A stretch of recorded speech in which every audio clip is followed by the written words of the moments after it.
Hey, what's up? This is Antonio. Welcome back to my channel. Know who's ready for some fighting words. In this video, I want to ask a question.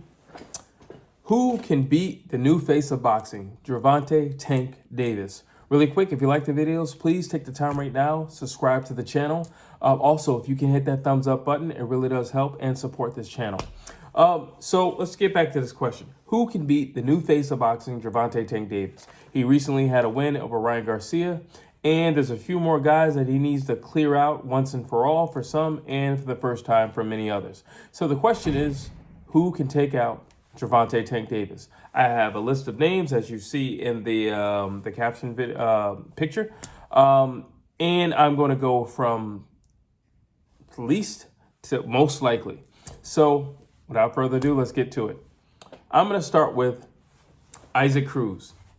I think Issac Cruz is a demolisher. I think he's a real Mexican warrior. I think he possesses a lot of skills, a lot of attributes. I think he has a ton of heart. I think he's ferocious. I think he's an amazing body puncher. But when it comes to can he beat Gervonta "Tank" Davis, we all have to, well, there's two things we have to acknowledge. One, when they fought, Tank hurt his hand. Tank controlled the fight with one hand. Tank kept Cruz at bay with one hand. Tank had like mini brawls, in between spots and pockets against, fending off Issac Cruz with one hand. And he still beat Issac Cruz with one hand. Everything is with one hand. So I imagine with both hands fully functioning and conditional, he would have no issues defending or taking out. I don't think he could knock out Issac Cruz, but I do think he could easily beat Issac Cruz. Issac Cruz really only has...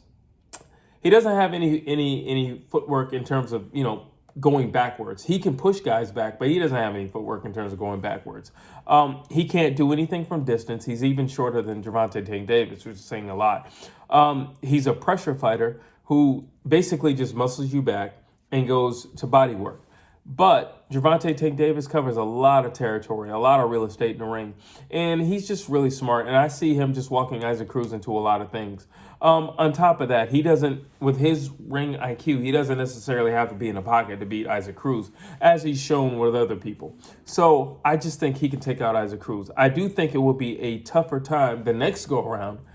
I sincerely think that. And I think it would be even more of a war second time around. But I think, at least at this stage, he can take out Issac Cruz. The next person that I have is Vasiliy Lomachenkco. I have said several times, and it's not to knock Vasiliy Lomachenkco, but these guys are young, and like I said, they've grown up watching Vasiliy Lomachenkco. So I don't see any reason why, Gervonta "Tank" Davis would be worried or afraid of anything that Vasiliy Lomachenkco can pose. I don't think Vasiliy Lomachenkco can hurt Gervonta "Tank" Davis. I don't necessarily feel like he can do the other thing that he does really well, which is frustrate fighters. I don't think he can do that against Gervonta "Tank" Davis. If anything, I can see Gervonta "Tank" Davis knocking out Vasiliy Lomachenkco only because Vasiliy Lomachenkco is so busy. He's just going to be pouncing around all over the place, and he's going to force Gervonta "Tank" Davis into a fight. Basically, kind of like how Ryan Garcia kind of forced Gervonta "Tank" Davis into a fight. That's the reason for that second round knockout. He got bored, he got frustrated, and he was like, let's get the party started, in which case he engaged, but in engaging, Tank caught on to his cadence, and he took him down with one punch. So I can see the same thing happening very easy with Vasiliy Lomachenkco, quite frankly. I think Tank will get his timing. I think Tank will understand the rhythm, and I think at some point, I don't think it would be hard necessarily for Tank to land one punch to knock out Vasiliy Lomachenkco. I don't think that. Vasiliy Lomachenkco has been on the canvas with lesser punchers. So I definitely think he can put him on the canvas. And I also think he can knock him out. That's not the question. The question is, how long will it take Tank to get his cadence down and everything like that? Because Vasiliy Lomachenko is going to set a lot of traps. But much like Ryan Garcia, he's not going to wait for Tank, because Tank can take he moves at a snail's pace when he wants to. And he's just going to, compute all this data. And then I think in that second half of the fight, we're going to see a really good fight, forever how long it lasts. But I do see Gervonta "Tank" Davis knocking out Vasiliy Lomachenko. He is probably just as fast or faster than Vasiliy Lomachenko. He has great legs like Vasiliy Lomachenko. And he is solid defense. I mean, he has solid defense, but honestly, Lomochenko doesn't hit it hard enough for Gervonta Davis to be worried about his defense, to be honest with you. So I just easily see, not easily, I don't think it's going to be easy for him, because I do think there would be moments and spots in the fight where Vasiliy Lomachenkco would, kind of make a fool of Gervonta Davis.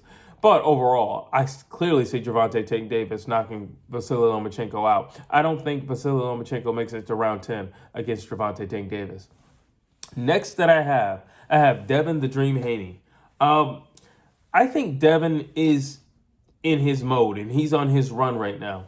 We have to credit Devin Haney because he's constantly calling out the biggest names and the biggest fights. So we have to credit him for that. But do I think that he's good enough to beat Gervonta Davis? I think if Devin Haney doesn't get delusional and thinks that he's a knockout artist, like he has lately kind of thought that he was, if he doesn't get delusional and he does the typical Devin Haney and he goes for a boring fight, I still think he gets knocked out. And let me tell you why. Because Tank doesn't have a crazy pace. So if you just give him time to operate and you give him the pace that he desires, which is slow for Devin Haney, because all Devin Haney's going to do is throw a bunch of jabs anyway. Well, those jabs aren't going to affect Gervonta Davis, and they're not going to scare him. And Devin Haney is pretty. I don't think he's a basic fighter, but I think he does the basic things extremely well. I don't think there's anything overly exciting about his boxing game, about how he fights. Then you have Gervonta Davis, who's all excitement once he gets going. So he can be a little lackadaisical, but once he gets going, he's fully immersed in getting going. Once he wants to put on a power surge and go Super Saiyan, he's going to do just that. And I don't foresee Devin Haney getting out of the way of those punches. If Linares can crack you and darn near put you out, I think Gervonta Davis is more than capable of cracking you and putting you out, quite frankly. I think he hits way too hard. I think he can easily put Devin Haney on his backside. But I think Gervonta Davis, although he's a lot smaller, he can cover a lot of ground really quickly. He's quick at lunging, lunging shovel hooks, things of that nature. And I think he could get Devin Haney out of there. I think Devin would control the fight early. So I think watching those two fight, to me, I think Devin Haney would control the fight until like round 6, maybe even 7. And then he'll get cracked with something. He'll get a little lackadaisical, and he'll get cracked with something. Because the reality is, Gervonta Davis doesn't mind getting hit here and there. He doesn't mind that, as long as he can get in position. And when he doesn't fear a puncher, he really doesn't mind it, because he knows all I need to be is in range. And once I'm in range, anything is possible at any given time. But I clearly see him beating Devin Haney. The only thing is I can see Devin Haney winning only because I know Devin Haney would rather play things safe as opposed to go for glory. And that's why I say it just really depends on what's going on. And Tank would really have to disguise what he's doing, because he knows he can't be too aggressive against Devin Haney, because Devin Haney won't risk anything. But I do see Gervonta Davis beating Devin Haney. Up next, Frank Martin. Frank Martin's just kind of that guy who's kind of just like popping up on the radar, but he's been around for a while. He's actually, a little older. Not older than Gervonta Davis or anything like that, but a lot of the young guns, I feel like he's just more of a, technically, I look at him more of a vet in that sense. But he's just now, let me say, he's just getting his notoriety. I'll say it like that. He's just now getting his notoriety in the fight game. Now, what do I think about him taking on Gervonta Davis? I see him getting clipped only for one reason, because he's so comfortable in the pocket. That's where he would prefer to fight.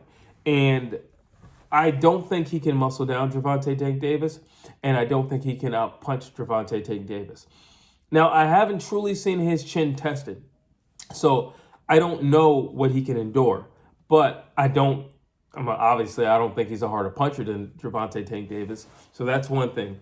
And he would have to be really daring and really risky to stand in the pocket with Gervonta Davis, but I know he would do that. I know he would want to be there. I know he would want to be where all the fire is. And I think that would be his downfall. I think he has amazing defense.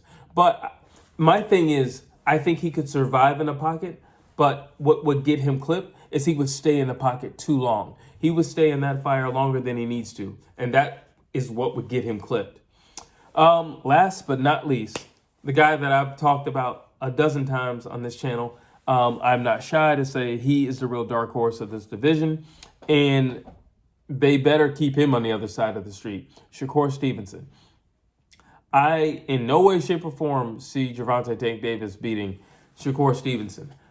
Defense, too great. Jab, amazing. Body work, when he has to, good. Is he a power puncher? No, but he doesn't have to be. He's a wizard in the ring. He's very, very crafty. Even for his age, he's very, very crafty. Keep in mind, he hangs out with Andre Ward. He hangs out with Clarissa Shields. He hangs out with Terrence Bud Crawford. And he hangs out with Timothy Bradley. That's a lot of knowledge. That is a ton of knowledge just to be under. That is a ton of knowledge. And one more thing, ever since moving to 135, he's looked strong. He looks confident. He looks solid at that weight. And so here's the thing. Him too, I've never really seen him crack cleanly. But his defense is so good, people don't even get close enough to really put their hands on him. And if they do, they only get their hands on him once, and then, he's out of there, and he'll go back to doing kind of like Devin Haney, what's safe. But here's the thing about Shakur Stevenson. He has a feisty temper, so if you do something to him, he wants to do it back. And he wants to, he likes to spike the odds. So if you're saying that he wouldn't do this, that's what he's going to do in the ring. But I think he's a craftier fighter than Gervonta Tank Davis. I think the only thing that Gervonta Tank Davis has over Shakur Stevenson is power. But as we've seen, Shakur Stevenson clearly knows how to control guys. He clearly knows how to control range. He clearly knows how to set traps. So he's not worried about any of those things because it's not like Gervonta Tank Davis is going to get close enough to do any of those things. I think it'd be a great fight, but I think it would be, a real eye-opener. And I think at this stage, I think it would be a wash. Ryan Garcia showed a lot of things against Gervonta Tank Davis that, quite frankly, I was surprised at. He would not have gotten away with doing any of those things, Ryan Garcia, against the likes of Shakur Stevenson. So I think Shakur Stevenson can have the fight wherever he wants. He could have it at range. He could have it up close and personal because he is that slick on the inside. And keep in mind, he spars with Terrence Bud Crawford. He spars with Andre Ward. He spars with guys like that, like the elite, the top of the top, the creme de la creme. So I just don't see him beating him. But you tell me what you think. You tell me if my list is correct, if the order in which I have this list is correct. Drop your thoughts down below. As always, I'd love to hear what you have to say. Please like, please share, please subscribe to this channel.